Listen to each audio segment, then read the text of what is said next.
Now, I've been looking forward for this because, as I mentioned, so my radio show is growing, and I picked up Sacramento and picked up Stanton, Virginia. We just picked up Oklahoma City, I think 2 weeks ago, and I moved from being like midnight to 2 a.m. to 11 a.m. to 2 p.m. live in Tulsa, Oklahoma on KRMG a couple weeks ago. So this, one of the selfish reasons I wanted to have Congressman Hearn here is this district, but I also wanted to have the governor of the state of Oklahoma here as well. One, because we keep having all these teams that just keep getting added to the SEC that aren't actually in the Southeast. And I gotta question this. It's just very, very odd. Like pretty soon we're gonna have like Oregon in the SEC and we'll have to change our name to something else. But also I've like got this new appreciation for Oklahoma now that I keep winding up on these radio stations out there and have a large audience. And we've got people from Oklahoma here in the room, and it's like, might as well have folks from Oklahoma come, including the governor of the state of Oklahoma, who is a businessman, a popular governor, just got reelected, went through this wild reelection campaign where the Democrats, for some reason, got it in their head like, it's like Kansas, we can get a Democrat in Oklahoma. No, you can't get a Democrat in Oklahoma. But also, one of the fascinating things to me is I actually am a Neil Gorsuch fan, but also Neil Gorsuch seems to have this bone to pick with Oklahoma on the rights of the tribal rights and things. And so I've been looking forward to having this conversation with the governor of the fantastic state of Oklahoma, Kevin Stitt.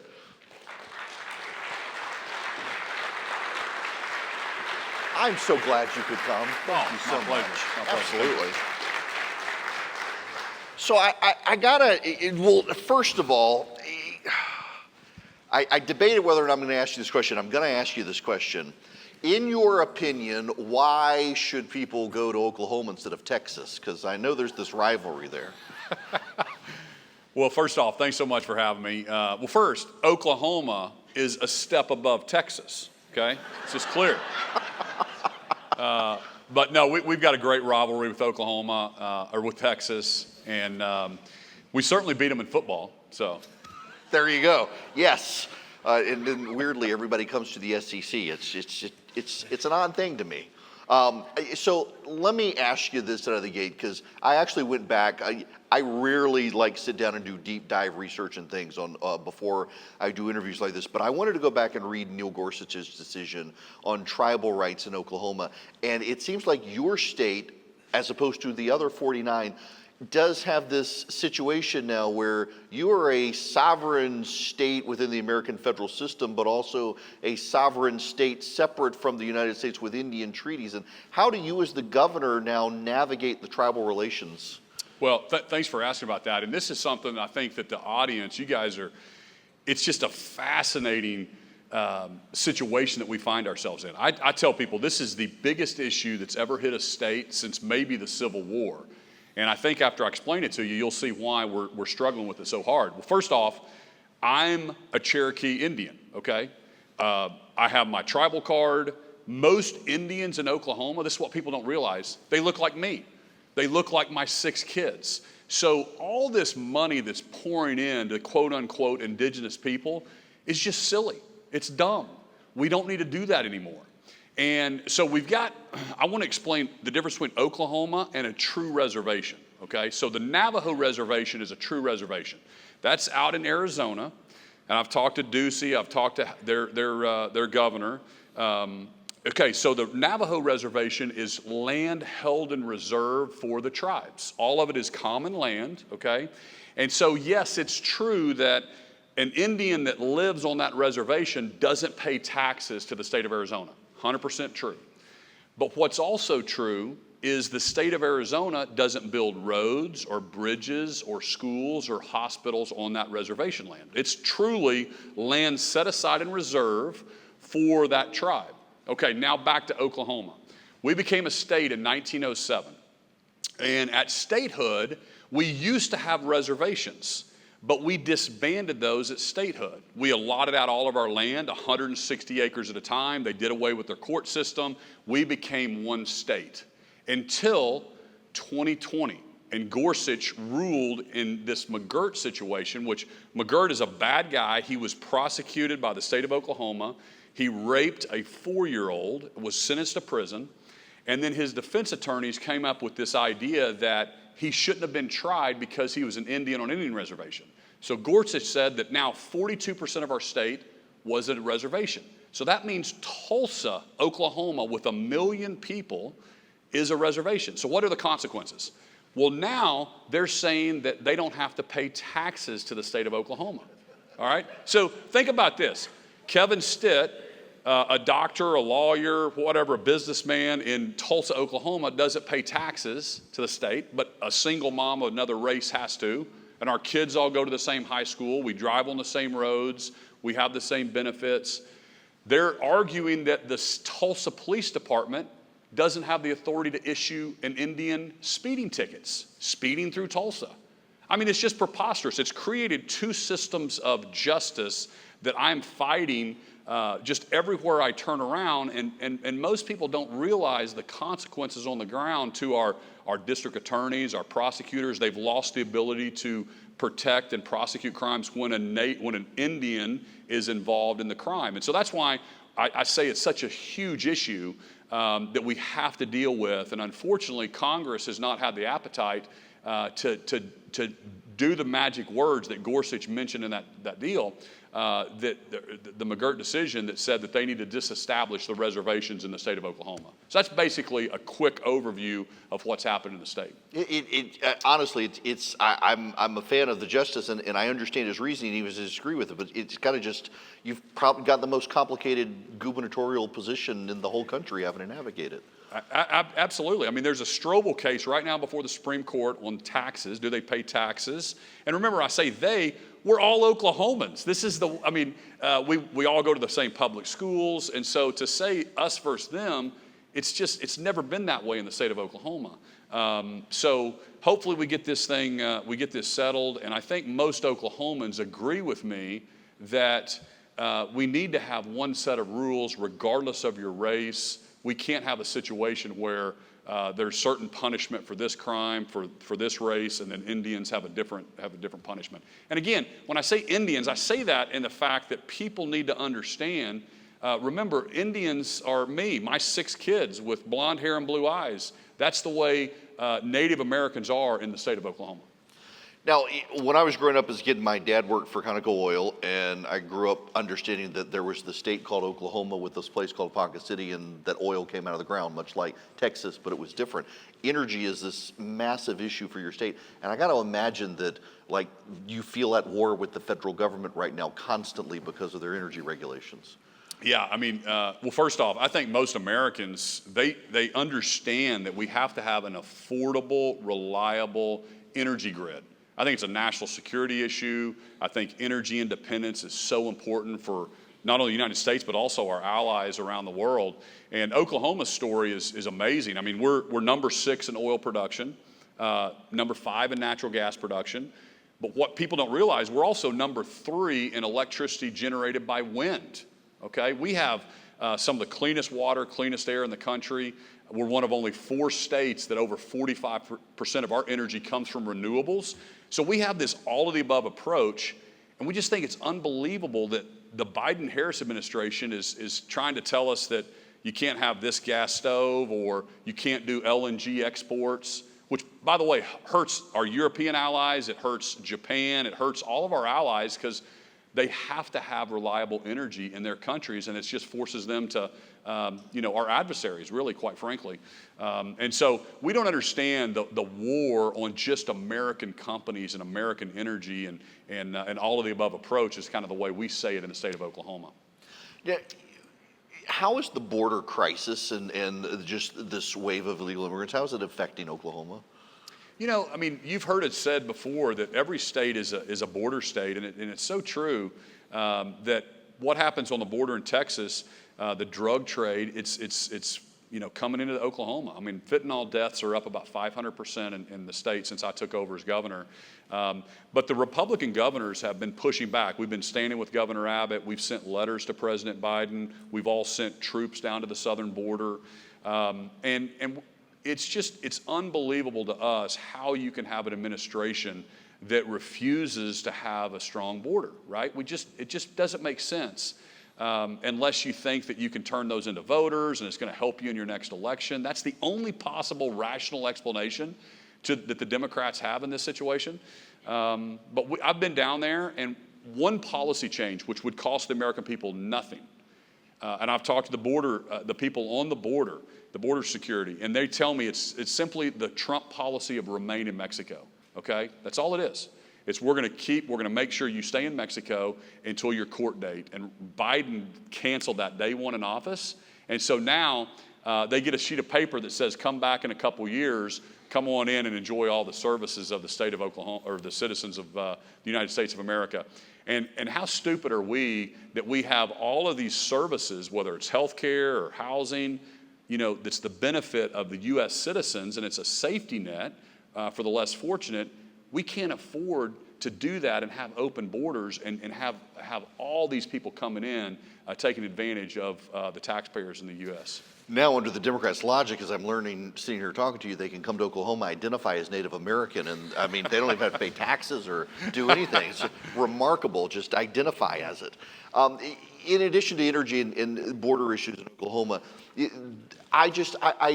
have a mutual friend, and I know your pollster, and we were laughing before your last reelection that it kind of sailed under the national radar, but there were so many stories of just the Democrats had you, and you were going to be beaten, and there were Democratic polls that the media ran with, and it was just kind of the epitome of how the national media, like they do with Texas every year, that oh my gosh, it's suddenly the state is going to flip.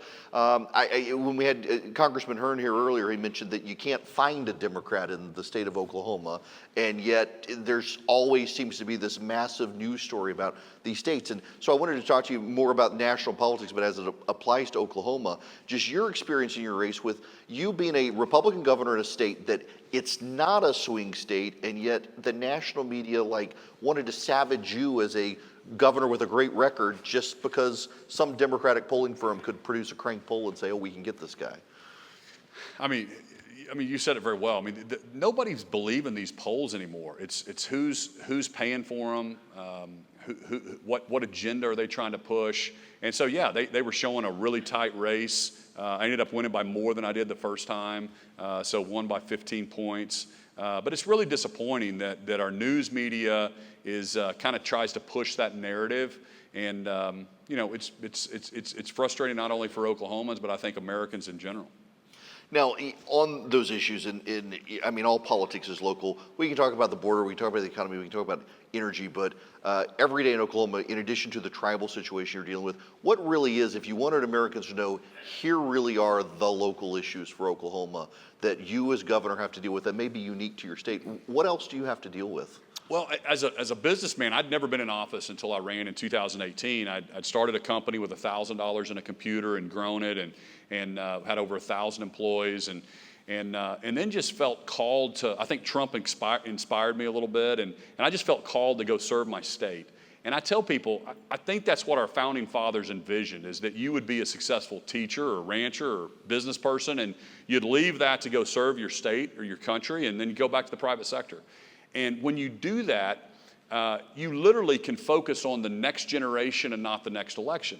Too many times, politicians are always focused on, stepping up the ladder, or what's the next thing for me, or how. And I just think that's the wrong approach to take. And so I promised Oklahomans I was going to run Oklahoma like a business. And so that's been my approach. Oklahoma is the most business-friendly state in the country right now. I took over, and we had no money in savings. We were having billion-dollar budget deficits. We were having teacher walkouts. And today, we've put more money in education than any other governor in my first 5 years than they did for 25 years before I got here. We're running an efficient government. I've cut taxes, I've cut income, I've cut the corporate, I've cut the individual, I've cut grocery tax, which was the most regressive tax that we had, because government is not the answer, okay? I've been on the inside, and more government is not the answer. I love how Ronald Reagan said it. Most of the time, government is the problem, and that's why I believe in limited government. And so those are one of the big things we're doing. The other thing is when I talk to businesses, and I have an international strategy where I'm recruiting. I've met with probably 60 ambassadors, recruiting companies to come to Oklahoma. They love our energy. They love our affordable energy. We're leading the country in that. But more than anything, it's all about workforce. And so I want to touch real quick on education as well, because I think at the end of the day, whether you're Republican or Democrat, when we get elected to these positions like governor, I tell people that, we really all want the same thing. We want the best education for our kids. We want the best infrastructure. We want the best, roads and bridges, infrastructure, healthcare, and then the best economy. And so those are the things I always focus on. And when I think about education, this is something that I think most people would agree with me is, during COVID, it really exposed what was happening in education.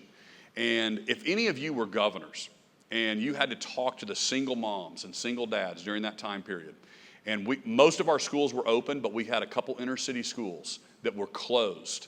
And I hammered them every day to open because the people would call me and they would say, Governor, what am I supposed to do? My first grader is not learning how to read on Zoom right now, and I have to go to work during the day. And it just would break your heart. And so we passed the best school choice plan, I think, in the country. Texas now is looking at our plan, trying to get it across the finish line. And I always tell people this, rich people already have school choice. They can put their kids in any school they want. And so we passed a refundable tax credit that every family now in Oklahoma has up to $7,500 to take their kid to any school that they want to. And I just think that's going to be a game changer. Yes. Now, you mentioned the economy. It's a very dangerous thing for a governor to come to Georgia and try to claim to be like the best state for business. Because, have you seen the Kemp shotgun ads? This can be a dangerous man with these politicians. Hey, I just talked to somebody that moved from Georgia to Oklahoma, and their taxes went down. So I'm just telling you, okay? Yep, these are fighting words around here. Settle it on the football field. How do you actually balance your relationships with other, because I know you've got the National Gubernatorial Association, but as these institutions go, I always seem like the bipartisan ones actually drift to the left, but you've also got the RGA. How do you balance your relationships with the other governors? It's very collegial, and we get along and share ideas with each other. Like when the border crisis, it's really, I feel like Congress is so dysfunctional that really the ideas are coming from the governors. And so we've come together on the LNG pause to send letters to President Biden to say, this is just unbelievable. How in the world can you harm our domestic companies and also hurt our allies that rely on our natural gas here in America? And we need you to reverse that. We stood with Abbott on border policies, and we got this national conversation going on. So school choice, we're helping our friends, and Kim Reynolds in Iowa got school choice done, and Ducey in Arizona was kind of a guy that I looked up to. Jeb Bush in Florida 20 years ago has been coaching me on some of the things they did in education. So it's really a time that we can learn from each other. And the United States of America, we have 50 different laboratories of democracy. And as a business guy, I have my staff, we put together, my metrics, and I track everything. And I have a realistic look, where's Oklahoma compared to every other state? And then where do we need to be 25th? And where do we need to be to top 10?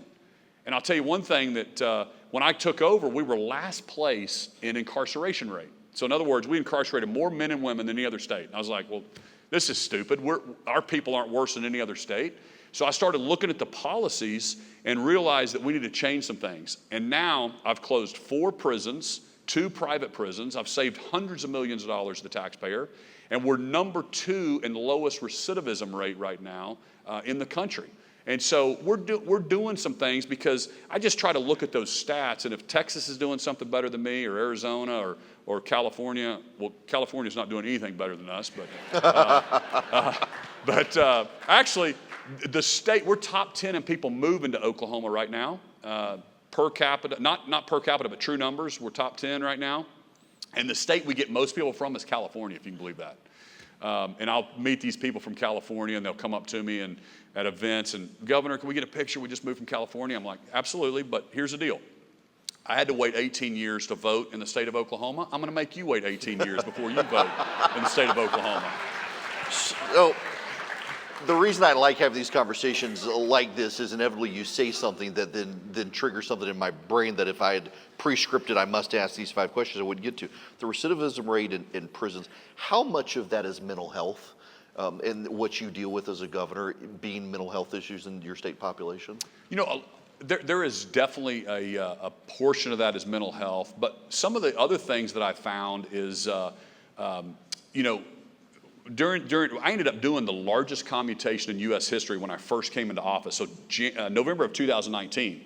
And I realized most politicians wait till the end of their term. I didn't realize I was supposed to do that because it's complicated. We'd passed some law that the people that I let out wouldn't be if they committed that drug crime today. It was very small, minor drug crimes that we let those folks out.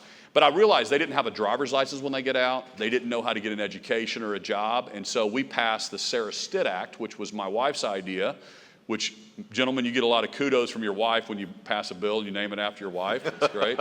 But basically, some of those things we saw were just kind of stacked up on people. People were getting out of prison with $10,000, $20,000 worth of fines, fees, and court costs. And that was super hard for most people to get past, so I tried to reduce that. It wasn't restitution dollars either. It was the way that we were funding our court system. So I changed all those rules. There was a perverse incentive. In other words, our judges were paying for their retirement from fines, fees, and court costs. So I changed that. I was like, well, that's dumb.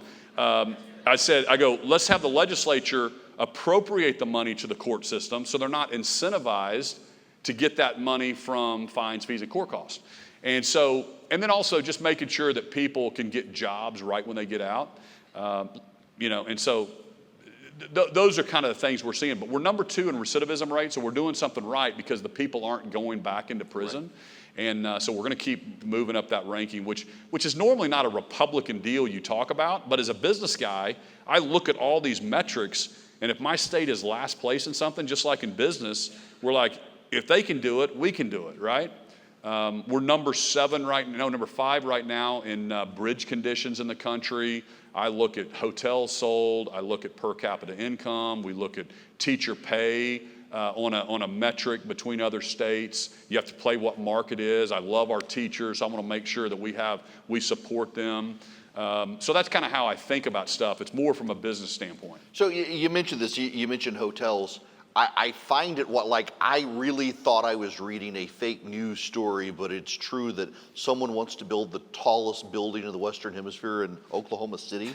That kind of blew my mind. That what sets Oklahoma City apart that someone would want to build the tallest building in the Western Oklahoma Hemisphere? Is where the puck is heading. I mean, this is just, everybody knows this, right?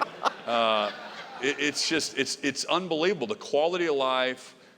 There's an arbitrage right now on labor cost, on cost of living. We're like 400% cheaper than they are in California.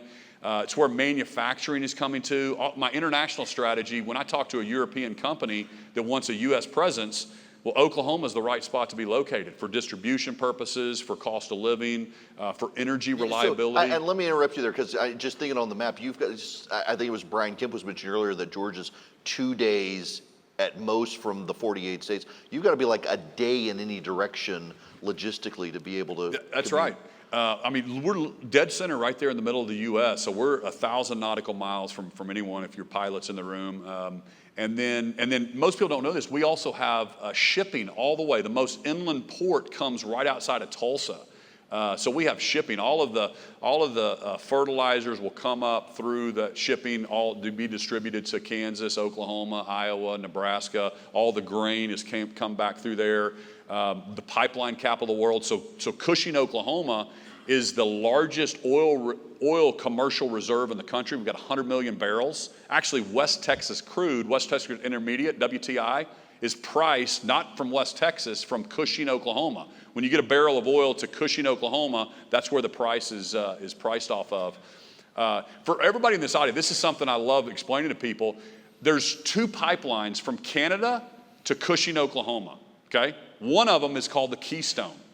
The Keystone XL was going to be the 3rd pipeline. Did you know that? The Keystone XL was going to be the 3rd pipeline from Canada to Cushing, Oklahoma, that gets all political, and then Biden cancels it and all the stuff that goes on. We know the safest way to move oil and natural gas is by pipeline. But who are the lobbyists that get in and kill it? The trucking companies, maybe BNSF, the railroads, and all the people that think they're going to lose some of their revenue. So it always comes back to money on what's happening on these political issues. So transitioning from business into like statewide office, what's the biggest surprise to you from going from the private sector as a businessman into being the governor of Oklahoma? Well, first off, as a lot of business people in the audience, and I had to bootstrap everything, and I started with $1,000 in a computer and grew my company. And as CEO, you get your team around you, and you make the right decision for the company, and you move forward. In politics, it's like being in business with the legislature, which is 150 of your craziest uncles, and it's just very, very odd.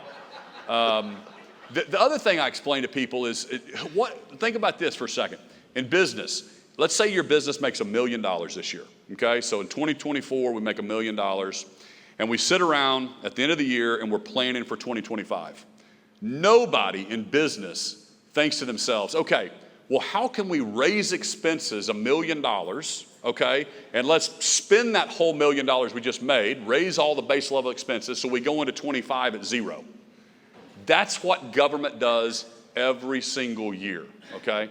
It's worse than that because the federal side, they're spending, and I loved your panel before, because they're spending about $2 trillion over our revenue or over our income.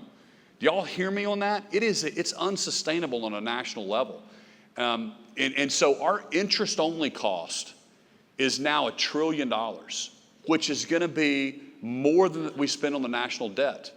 It is a cliff that we're facing. And I explain it to people this way. When I bought my first house after I graduated from college, I spent $66,000, bought my first house at 8th and Harvard, right across from TU in Tulsa. And I remember making my mortgage payment, and my mortgage payment was $550, and only $49 went towards principal. And I was like, oh my gosh, only $49 went towards principal. But at least I knew in 30 years I was going to own my house. Well, we don't pay interest and principal on our national debt. This means we'll never pay it off. It's interest only.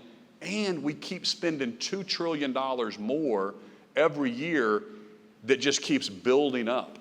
We're already at 25% of our interest payments. And as soon as the bonds reprice, okay, and the finance guys know this, it's going to be about 45% of our income that we're spending on interest only. So those will start to reprice, and it's just, I think we need to have, and Republicans and Democrats both have to have an honest conversation and nationally about this. Last question for you, transitioning again from private to public sector, being in the spotlight, how do you balance your family and the public and their transition also into a public light that maybe they didn't expect to have? Yeah, I mean, it's been, I have 6 children, been married for 26 years, so our kids go from 23 down to 10. And my oldest was a senior in high school when I won. My youngest was 4. And so here was the difference. I tried to get my oldest daughter, I said, you ought to go to college in Oklahoma, look at Oklahoma State or OU. And she was like, Dad, I don't want anybody to know I'm the governor's daughter. I'm going out of state. I said, okay. So she ended up going to Baylor and graduate. She's in law school now. My next son, he was like, you're crazy, Natalie. I'm not going anywhere but OU or OSU. Dad's the governor. So that's the difference between the kids. But we had to move from Tulsa. All they knew was one school, and we were there and established. And I moved to Oklahoma City, and so it was a struggle. I had a couple that were teenagers, and then the younger ones are fine. But there's a couple that struggle with that transition a little bit. But I believe you have to keep your priorities right? You have to put God first, then your family, and then your job. And so I'm a father. I've got an important job to do, and just like all of us. But we can't get our priorities out of whack because I'm a father first, I'm a husband to my wife, and I'm going to be that long after I get through with governor. And I'm trying to leave my state top 10. I tell people my vision is Oklahoma to be a top 10 state and to be the best state for business. And I believe if we do that, everything else takes care of itself. our education system, everything. I just set up business courts in Oklahoma, which I'd love to talk about. That's something that I think is really important. So business courts so very much like Delaware has the chancery system? Correct. I saw, Delaware is starting to stumble, but most businesses know that most of your Fortune 500 companies are domiciled, or they put their Delaware law, they incorporate in Delaware. Elon just pulled out of Delaware. You saw him starting to get involved with compensation. You saw what happened to President Trump's businesses. Right. They're attacking him in New York. And so I want businesses to know that Oklahoma is the most business-friendly state. So we set up chancery courts or business courts. So if a business is sued, or the headquarters or the board members are sued, you're going to have business judges. I'm getting rid of the corporate income tax. So we're really just trying to be the most business-friendly state in the country. Well, I plan on coming to see you, and now that I'm on in Tulsa and Oklahoma City, I've got an excuse to come out there, because I've only made a pit stop in Oklahoma City to refuel in a plane one time, but now I've got an excuse. I got to come. So I also have heard that I can't get elected in Oklahoma because my name's not Kevin, and you apparently have to be named Kevin to get elected there, between you and Kevin That's Hearn. funny. So thank you so much for coming. I really appreciate you making the trip out here, and I look forward to getting to Oklahoma. My pleasure. Thank you all so much. That was fun. Thank you so much. Really appreciate it. It's good. Anytime. Thank Let you. me know. Come to the governor's mansion. Love to I have will you over. do so. Okay. Thank you. Thank you.